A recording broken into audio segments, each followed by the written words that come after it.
Good morning, and it's good afternoon for Rick, isn't it? It is indeed. It's Louisa Munson from Feel Good Astrology, and I'm back with another episode with Rick of Feel Good Conversations. So it's 6:30 a.m. here in Portugal, and is it 1:30 where you are in Bali? Lovely Bali. It must be so nice and warm. 1:33, lovely sunny day, warm, gentle breeze coming through. You can see my dream catcher just swinging around in the gentle breeze. It almost looks like you've got this exotic Mohican from your head, Rick. You thought that was growing out of my head, didn't you? So the topic today is evil or ignorance. It's an interesting title. How did that arise in you, Rick? Because you're my title guy, aren't you? I'm your what too? You're my title guy. Oh, title guy. I thought you said I was entitled for a moment. Oh no, that's an interesting thought, isn't it? You're entitled because you're evil and ignorant. No, I would never drop that on you. How did that arise? Well, I looked at a lot of the behaviors that we see being enacted these days, and a lot of it is driven by a lack of integrity, a lack of values, or people abandoning their values for other priorities like money, control, power, greed, what have you. And I was looking at what they were doing and trying to trace it back to why would they behave that way. And it is very often to call people evil. Now, there is a lot of bad stuff that's going around, right? Yeah. Adolf Hitler was no angel, nor Pol Pot, and our history is peppered with people that did some pretty extreme, awful behaviors, and we've labeled them evil. And when I look back at what is the root cause, we come to behaviors are shaped by what we believe in, and that is shaped by our perception or perspectives. It usually goes perception, perspective, belief, behavior. So we can trace all of those back there. So if people believe something, it will show up as a behavior, and those behaviors and beliefs are formed by a perspective which is reinforced on a regular basis, and that is shaped by our perception of the world around us. And it usually happens in childhood. We perceive what is going on energetically and physically, what is going on in the household, and that perception is reinforced over the years and becomes a belief, whatever that is. It can be of a very positive aspect, but also very negative. Yeah. So looking back to the root cause, if we know that the end result of consciousness, being more aware, becoming more conscious, is enacting wiser, more intelligent behaviors. And the opposite of that is true. If we are unconscious and unaware of what's going on the inside and the outside, and of our true nature, what is at the core of us, that we're connected to everybody, if we're unaware of that, then that will give rise to unwise and unintelligent behaviors. Right. So how I arrived at that title is it evil or is it ignorance? Now, ignorance can be a fairly harsh word sometimes, but if people are ignorant of the facts, if they are ignorant of their own spaciousness and expansiveness, if they're ignorant of what's going on in the world, of the truth that is being unfolded, then is it fair to label them evil Yeah. because they don't know, in essence, they don't know any different. They haven't Yeah. been shown any different. You can't know what you don't know, right? Exactly. So people are enacting out this unconscious behaviors, which result in harm to people, harming others, harming the environment, harming the planet, harming future generations, right? Because they are ignorant of the fact that we are all connected, we're all in this together, we're all brothers and sisters of this family called humanity, and that we don't, right now, we don't have another planet to go to. Right? And so, because of this disconnection from our authenticity and the collective disconnection, we find ourselves waging war on each other, stepping on anybody to climb up the corporate ladder, perpetuating unkind, unsavory words, thoughts, and ideas and behaviors upon each other. So I don't see it as evil, but I don't if I use the word, I don't condone evil behavior. I don't condone, for instance, war or crimes against people, the degradation of the environment, the debasement of women. I don't condone those behaviors at all. I just see it as these people have not woken up to who they are and that we're all connected. Yeah. Nobody is better than another. We're different. Celebrate our difference and look at the differences we have on this planet between religions, cultures, dress, food, ideologies. It's fabulous. We should be celebrating that instead of labeling somebody gay, straight, Democrat, Republican, blah, blah, blah, as we do, which is more separateness. So I see it as an ignorance of our true nature. And don't condone the bad behaviors, but see through that. Because if I'm to make a statement like that we're all connected, then I am connected to that person. And maybe that person who is perpetuating some harm on others is a reflection of what I still have inside me. Yeah. Yes. Well, you've raised quite a few things there that I completely agree with. And then there's a few that feel like sticking points. So I almost came apart at the seams yesterday. That's how it felt. Trying to get my head around something that I perceive as a recent very personal injustice. And the idea that like we attract things or we bring things in because there's a part of us that is still unhealed that is kind of shining the light saying, come on over here, bad behavior. and it's hard. It's hard, like, and so yesterday I had a bit of a sort of like collapse of my belief systems. At some level, I think we can be all like spiritual and think about, the real true origination of these things and look inside ourselves and see, the truth of who we are, etc. And yet sometimes we just need to kind of let off steam as well and to kind of process things. So that's one of my sticking points about like trying not to judge, because sometimes we almost let me put this in my own language. Yesterday I really needed, or I was very stuck in the story of somebody else's bad behavior and why did that happen, and I really struggled to get out of it. And other days when I'm feeling a bit more resourceful, I just I can recognize behavior and just think, this person's got something going on for them. I really loved the bit where you're really talking about ignorance, because that's something that I really see at the moment.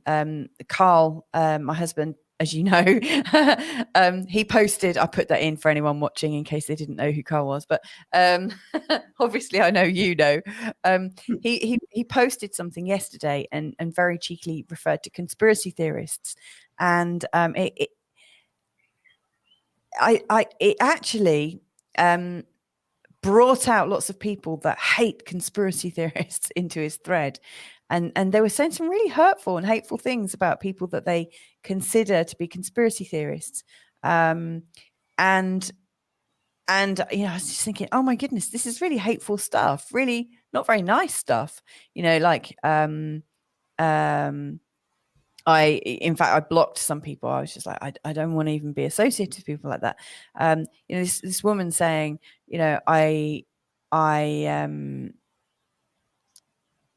I don't even think of flat earthers as people and things like that, like really dehumanizing. And, and if you're a conspiracy theorist, you have a mental disorder, and look, here it is. And, and it makes me wonder, like, what is going on for people, that they all kind of pile in with a great big judgment.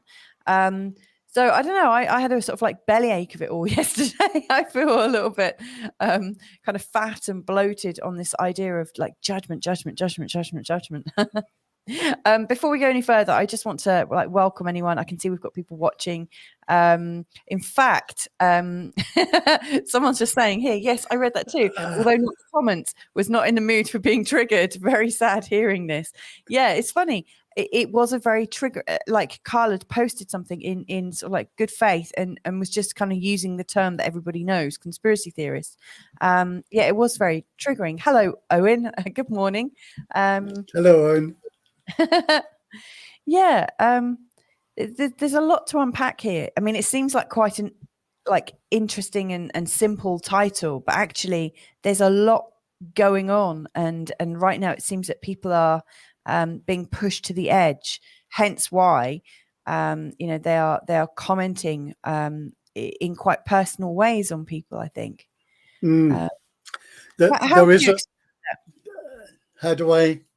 have you experienced that recently? Have you noticed that like a marked increase? Or yes, it's a constant ongoing process. It's okay to be triggered. I think it happens for a reason. I think it's okay to be judgmental, to be angry, to be irritable, to be disappointed. These are all natural sort of human responses or reactions, right? And as long as they're contained and we're not projecting them on other people. So the haters that were triggered by what Carl had posted are hurting. They haven't done the inner work. They haven't resolved things for themselves. So, and that doesn't make anybody any better or worse. It's just that they're hurting, and there is a popular misconception that if I'm hurting and I hurt somebody else, it'll make me feel better, which is a misconception.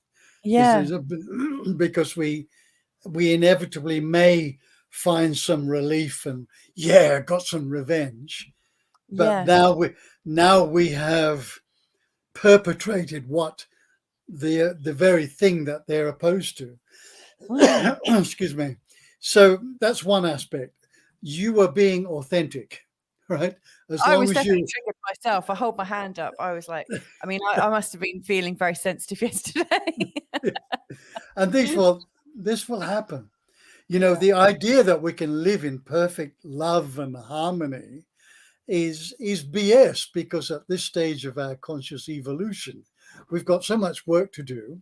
We have surrounded by a collective fear around the planet that it's for sure it's going to impact us, because your mind is not your mind. It's the collective mind of humanity.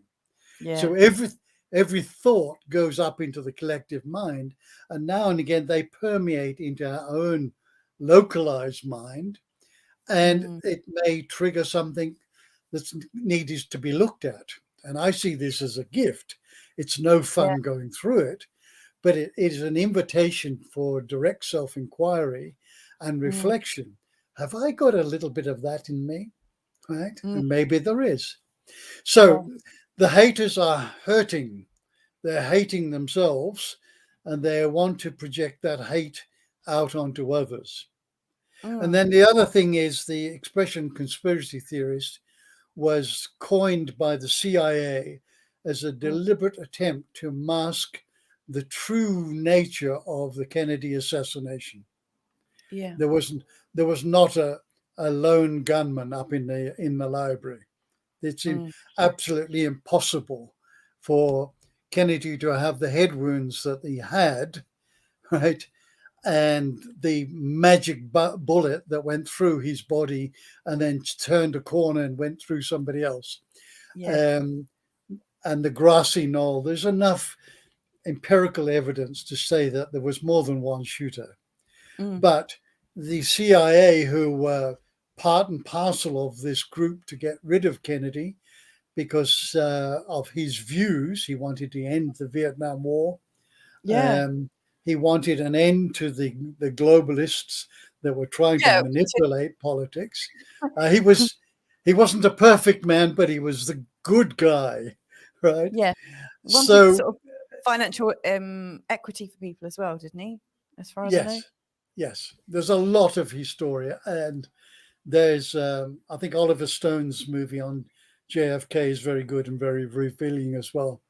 So the CIA set up this idea and this narrative that anybody that opposed the single shot from the library of the Kennedy assassination, was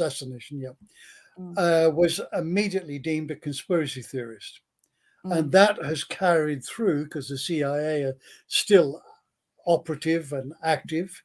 And now it's being brought up by the mainstream media, but also the mainstream social media, is that if you want to shut somebody down and shut them up because you don't want them telling the truth, then call them a conspiracy theorist. Yeah. Done deal. End of it. It's calling. I mean, as I see it, and I know this is straying slightly off topic, but you know, I'm pretty sure we'll come back on topic in the beautiful way that always happens.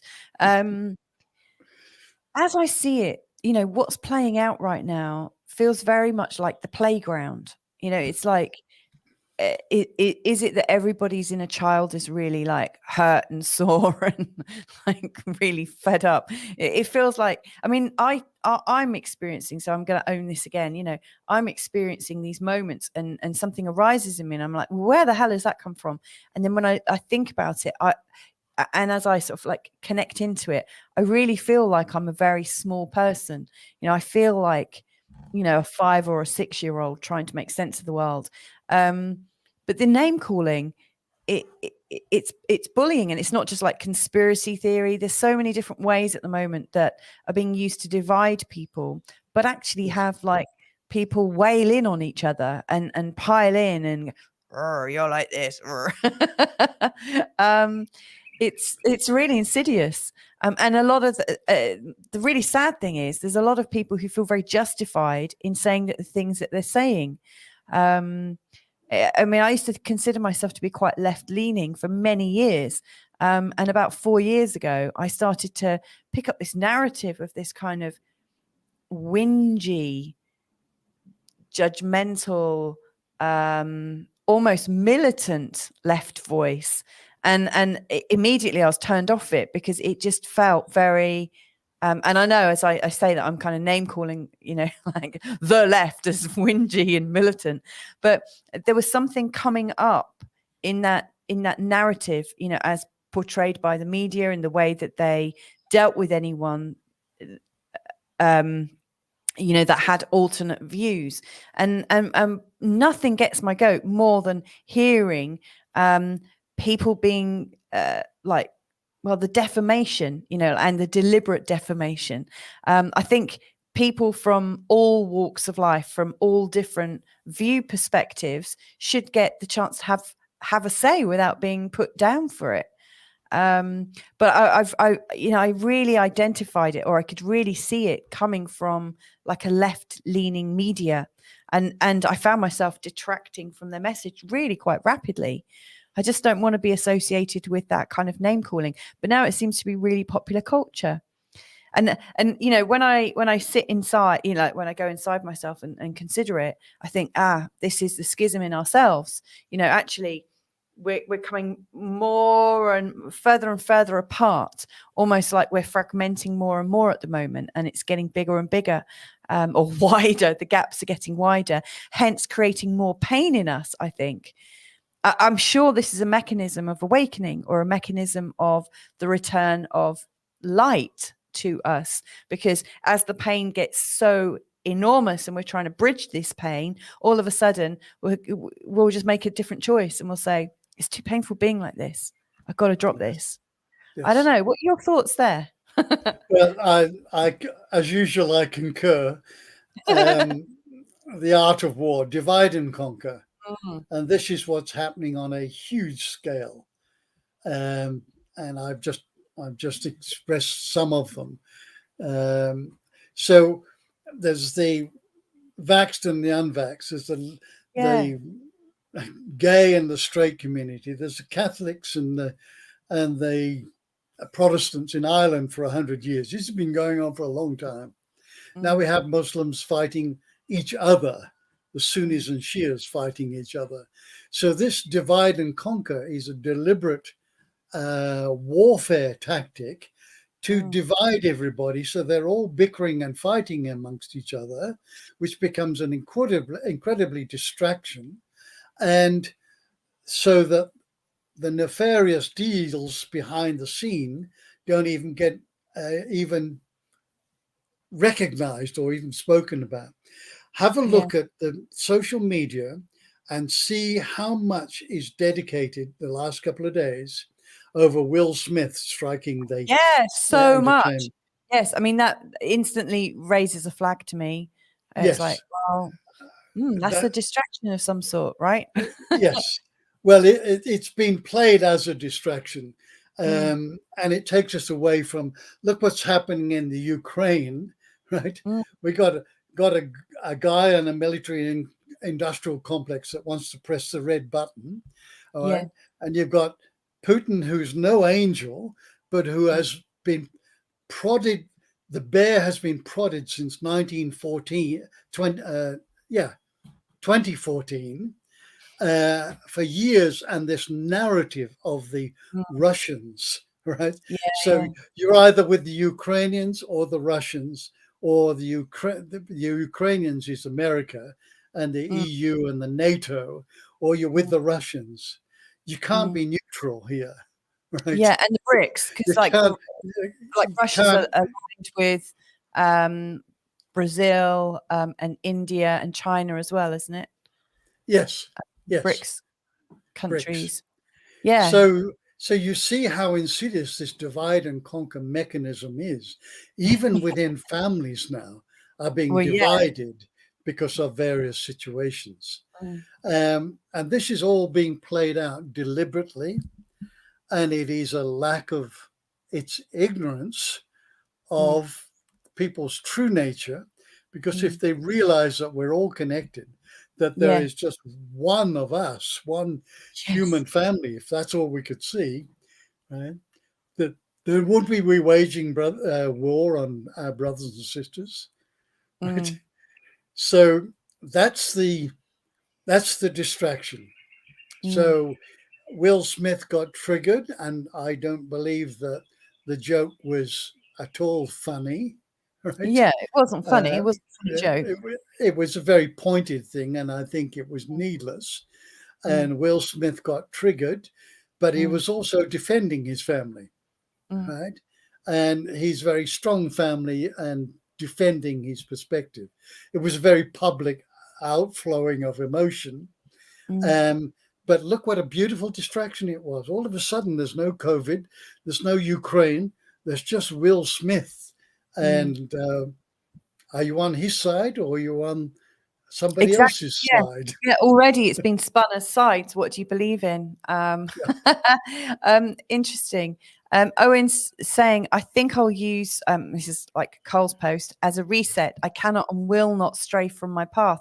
So this, Owen, I know, is somebody who searches out for the truth. You know, the funny thing is, like, Carl really posted something just about the clocks going back and how that was the biggest psyop that we all accept. Like what time it is. Oh yeah, we're told what time it is. Now it's 8 o'clock. Actually, it's 9 o'clock. Or whatever. So it got completely taken out of context, and like all good things taken out of a concept, it grew a life of its own instantly. But yeah, you're right, Owen. I'm with you. I think there's nothing wrong with investigating things. If something doesn't feel right or sound right or sit right, it's time to have a look. And actually, in terms of ignorance, I understand you can't know what you don't know, but when you start to get an inkling that there might be something else, and you quieten that down, is that the start of ignorance, or I think it starts with imagination and curiosity, which we had when we were children, where we wanted to know why this and how does that, and so on and so forth. Yeah. So I have been labeled a conspiracy theorist for a very long time, since I walked out of the jungles of Vietnam, exposing the untruth that whole war was about, right? So there's 50 years I've been labeled a conspiracy theorist, but I think of myself as a truth seeker. Yeah. I'm seeking the truth, and in seeking the truth, it finds using critical thinking, right, and parking any cognitive dissonance, put that aside any existing beliefs you have about something, and just look at it for what it is, and pull the strings, follow the money, follow the narrative, look for anomalies in the story, and then keep pulling the string there. You finish up with the tiger's tail, and now you've got the tiger by the tail. Right? So there's no conspiracy. There is conspirators, right, who are labeling everybody else a conspiracy theorist, so that the conspirators are not revealed. So yeah. That is how it appears to me to be. I had an interesting conversation with somebody a couple of weeks ago. I won't name any names, but I met somebody who is a cardiovascular scientist at a top university in the US. So if you if you just think of the top 5 that you know of, and it will be one of those for sure.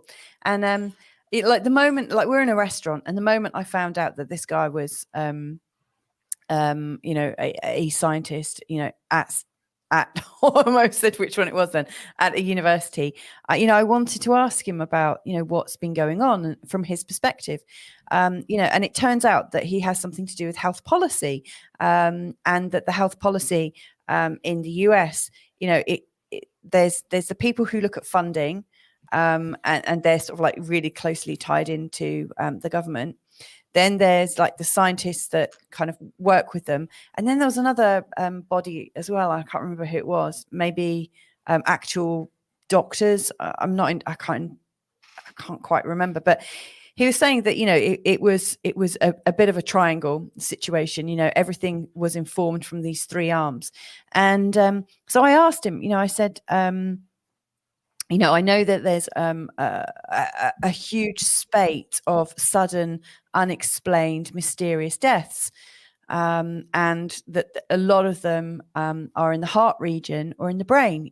To do with clotting factors and things like that. And he confirmed that. He confirmed that as true. Even though, the Daily Mail and loads of different news sources are saying, oh my God, it must be global warming, or watch out for heart attacks. It's because of the gas prices hiking up. There's about 30 different meaningless memes.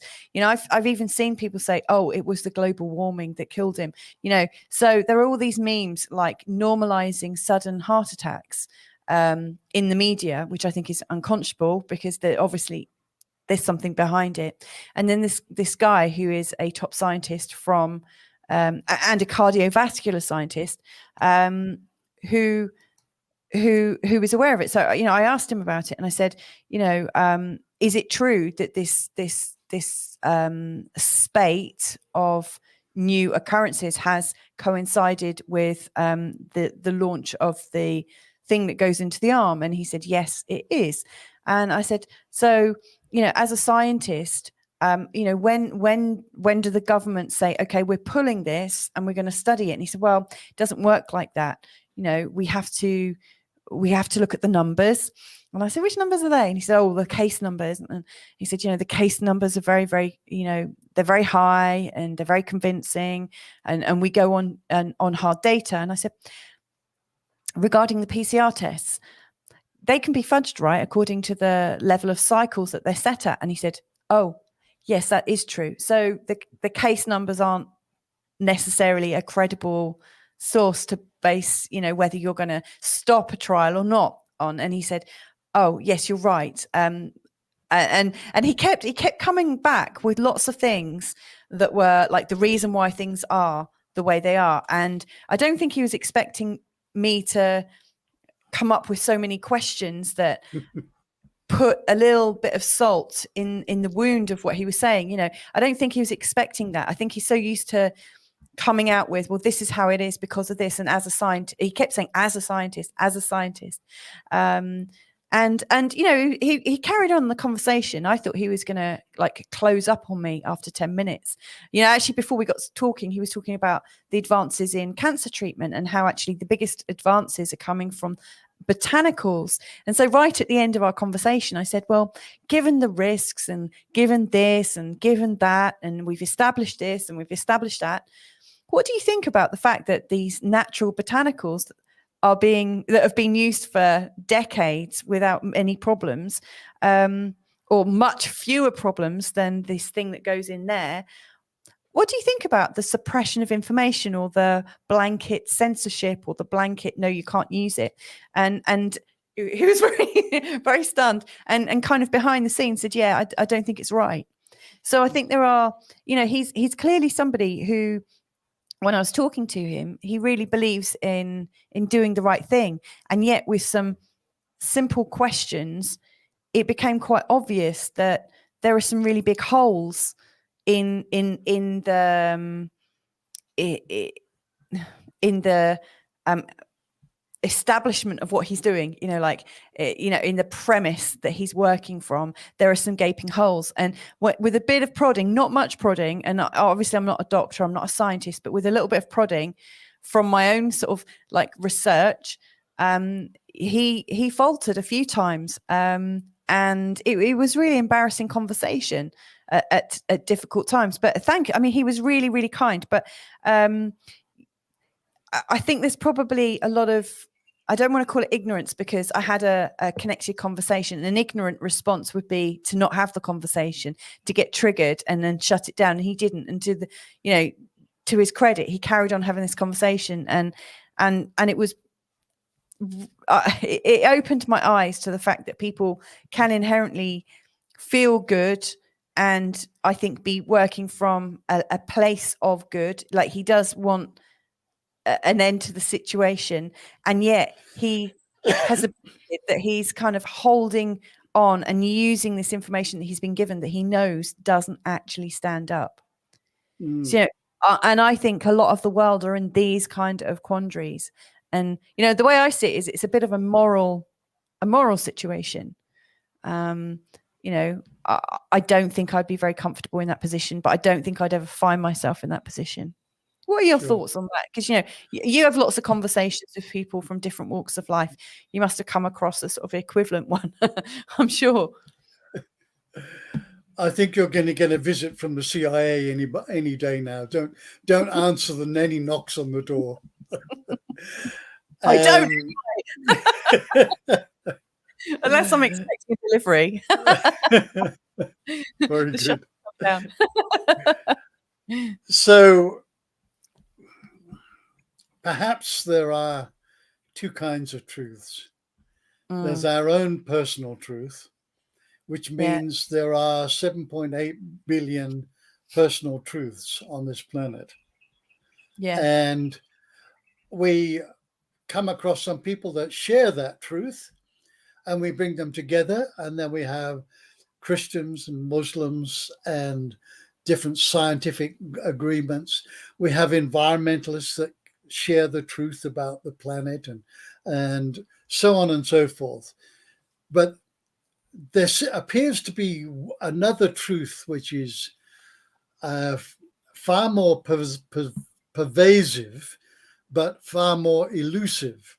And I think that's what we would label perhaps a universal truth. It's when conscious people arrive at a point that think this seems to be indisputable, that there appears to be some overall truth behind this that is shared by people. And now you could say, well, that could easily be personal truth. And you would be right to a certain degree. How would we determine that from anybody other's collective truth? But this collective truth is now in conflict with somebody else's collective truth. So what's the missing ingredient there is that we're unwilling to allow. Oh no, come back. Oh, this often happens in our live broadcasts. Bless Rick. Thankfully, it's not a hideous still shot of him. When the video starts on me, I'm like this. Come back, Rick. Come back. Well, how I chose to kind of process this conversation. I'll just fill this in whilst Rick is collecting himself or catching flies. As the person that I was speaking with, what I recognized in him was the fact that he was staying in his role because he wants to make a difference, and from his perspective, a difference comes faster through him connecting with what he does. He wants to be part of a solution, and as such, I could see the humanity in him. Like when a system or a framework isn't perfect, not by a long shot, but it appears to be the only mechanism that can be used to create this kind of solution. So I do think the person that I was speaking with, is working under immense stress to kind of reconcile what he knows to be not true, what he's holding as his new truth, and carrying on to actually, do the right thing. I was listening to a podcast yesterday talking about nurses in the UK and also in America, and how so many are leaving their profession at the moment because they're under so many constrictions that they're not actually able to give the true level of care that they'd like to give to their patients. And so a lot of them are leaving based on the fact that they can't actually care in the way that they want to. And I think that would actually be the place where I find myself. Welcome back, Rick. I just mid-sentence at the moment, so just 1 second. Forgive me. So I think given there are these nurses that are leaving their professions because they can't give the level of service that they want and what they believe in. And that would be me. But there are also a whole bunch of nurses that, even though they can't give the exact care that they want to, they still recognize that giving some care is better than giving no care, because obviously if people do need looking after in the night suddenly, who's going to look after them? So I do recognize that a lot of it's not a simple conversation to have. It's not that simple to say, it's a moral situation and anyone that carries on doing this is a bad person or is wrong in any way. I recognize that the person that I was speaking to was sticking around even though he knew his working environment wasn't perfect, because he still believes in delivering a solution. Anyway, Rick's back. He stopped collecting flies. I say that because you were stuck like this on the screen.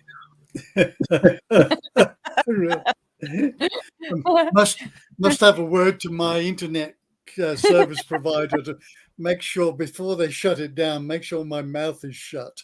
Well, I think we've done quite well so far. We've gone 40 minutes without you dropping out, so it's not so bad. So just Where to follow were on we? from your flow of conversation there, one other thing that we talk about a moral dilemma. I think there's an abandonment of the value of integrity.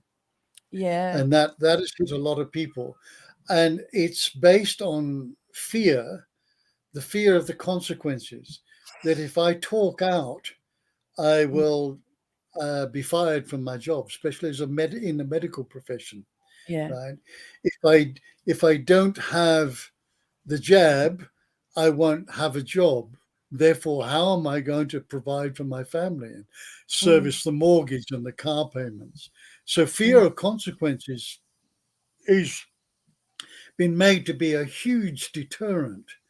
This is orchestrated as well. Is that we stayed home, we're locked in our homes there for a while. We didn't go out because of fear of consequences. If we did go out, we would make sure we had a mask on because there would be trouble if we didn't.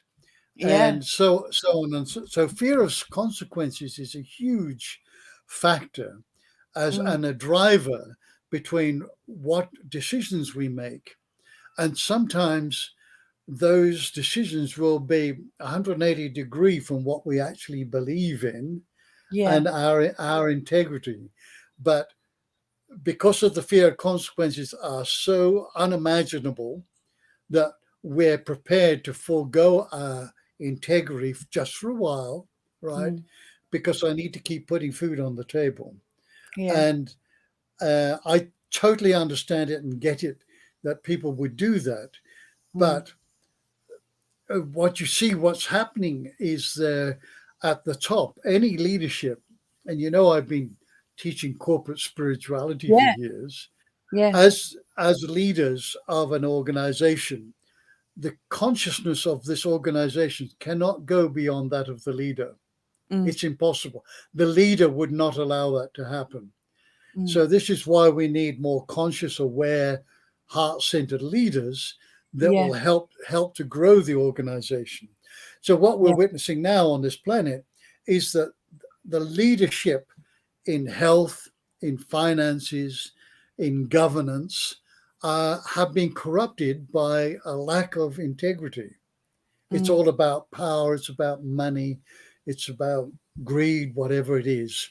And so that then percolates down into society to where average, through the middle class to all classes, that people say, well, if it's good enough for them, right, it's good enough for me. And we saw in the UK with Boris Johnson having parties and nobody's got a mask on. Do as I say, not as I do. So we're seeing elements of that. If there was a deadly pandemic, there's no way in hell they would be risking their lives partying like that.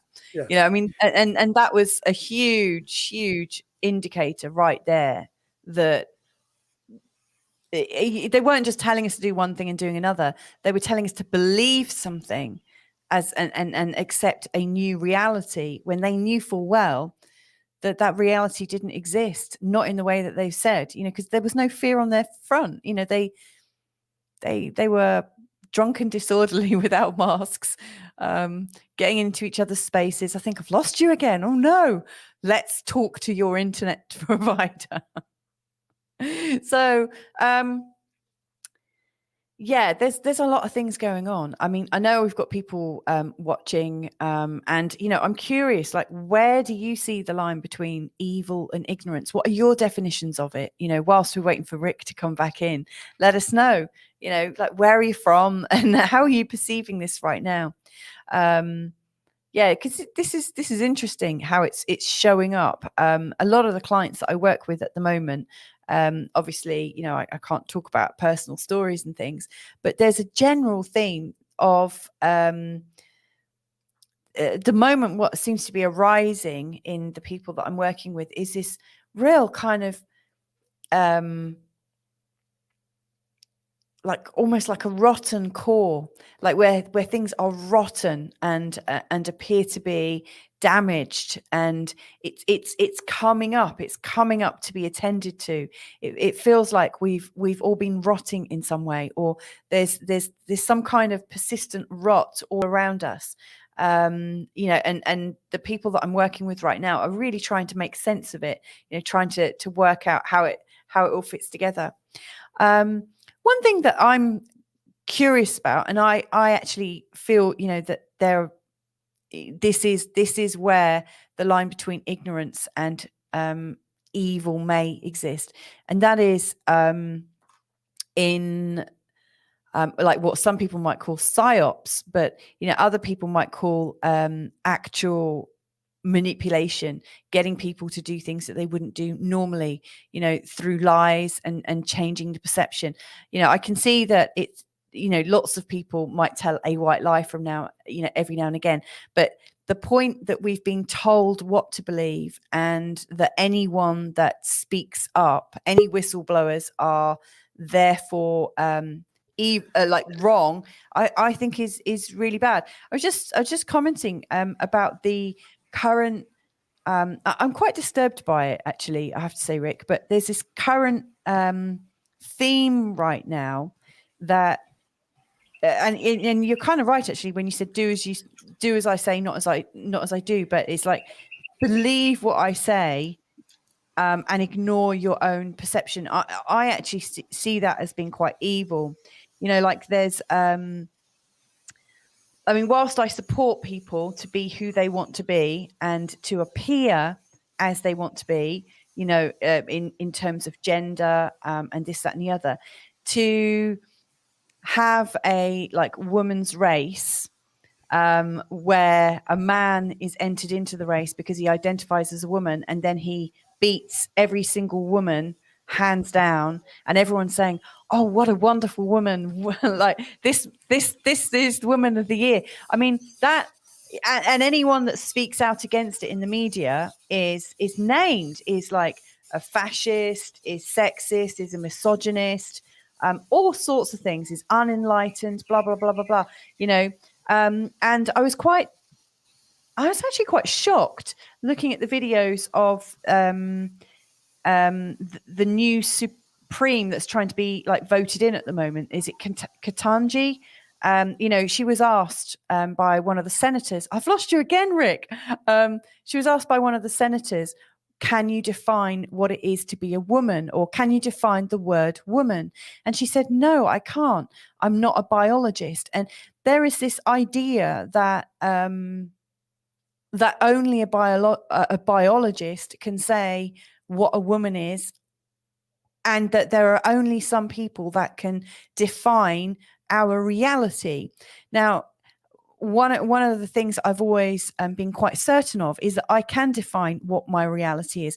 I know what what is a natural man and what is a natural woman, and I know what is I know that there are people who identify as men and women, and I think that's fine too. But to be told that somebody is something, or this is how it is, no questions, and if you ask, you're wrong and you're a bad person, I think that is almost a symbol to me that our society is going in a very uncomfortable direction. It's like saying the sky is green, and we all have to agree that the sky is green, even though we can clearly see that it's either blue, white, or gray. So I'm interested in your views. I really am saying this with some discomfort, because I know that that if the person who has taken on this belief system that we can't challenge certain situations, then I think we're kind of in trouble, and I could be pitted as some kind of wrong person. But I think there's some real dangers that we're facing right now, that there are some things that we're allowed to talk about and some things that we're not, and if we do talk about them,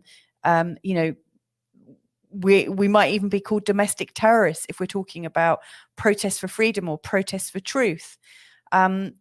I mean, truth is the antidote to ignorance, surely, you know.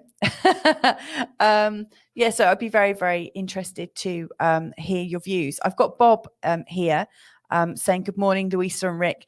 Good morning, Bob. I hope it's lovely where you are today. Rick is in and out at the moment. His internet is up and down, up and down. Anyway, I'm going to give it a couple more minutes, and if Rick isn't able to join us, I think I'm going to sign off a bit early, because otherwise it's going to be a bit of a monologue, and I don't think any of you came here for that today, did you? But yeah, the difficulty in the fine line between is this coming from somebody who really doesn't know, or is this actually a pervasive damage that is being brought into the world. So Bob's saying, just arrived. I couldn't agree more about the athletic ridiculousness. Yeah, and I'd be really interested, Bob, you know, like, where do you think the line can be drawn? I mean, I have absolutely no problem in accepting somebody and treating somebody as the gender that they wish to be. But in something like a physical sport, you know, where you're using your bodies, and some people are actually born with female DNA. How can somebody who is male have female DNA? To me, the DNA can't lie. But I mean, like Katanji said, you know, she can't call what a woman is because she's not a biologist. So, you know, I'd be interested to know, you know, what your views are. I think if there is a competition where we're talking about women, I think, you know, it should really be, you know, and the skill is in, you know, the woman doing it, then I think it really should be naturally born women, you know, with natural female DNA. Otherwise it's literally just going to be it's a bit like, I saw a meme where there was a picture of a really, really large overweight 40 plus man and a 3-year-old being crushed by the man, not actually crushed, but it was like illustrated, and they're in judo kits, and it was a judo competition, and the caption was something like, I identify as a child, you know, and you know, you would laugh if there was a competition, a child's competition, and there was an adult in there, because you would know very, very clearly that there's an unfair advantage for that adult to, you know, to play against children. You know, it's unfair. It doesn't give them an actual chance. So yeah, I'm very sort of, I'm keeping my eye and my ear really listening in for these narratives, because I can hear how people are getting told off and being called names. And this is really where we came into the conversation earlier, you know, talking about name calling, and how, you know, how it helps to mask the situations going on. And if it wasn't for that masking, there would be a lot of people that would naturally come to their own conclusions. You know, like we said, you know, ignorance, you can't know what you don't know. But when you know it, or when that knowing arises in you, all of a sudden you become aware of maybe how you were shut down to something. So this is a really kind of interesting conversation. Anyway, I think I'm going to call it to a close. I absolutely thank you for joining us today, wherever in the world you are. Thank you for putting up with my slightly uncomfortable proclamations, or, you know, feelings about how things are right now. You know, I may not have expressed myself very eloquently, but I know when something just doesn't quite feel right in my body. And I think this should be an ongoing conversation. I think conversations are the things that can really help to heal us all. So anyway, sending you oodles of love wherever you are in the world today. Enjoy your day ahead or night ahead, according to where you are. And I hope we can all connect again real soon. Bye for now.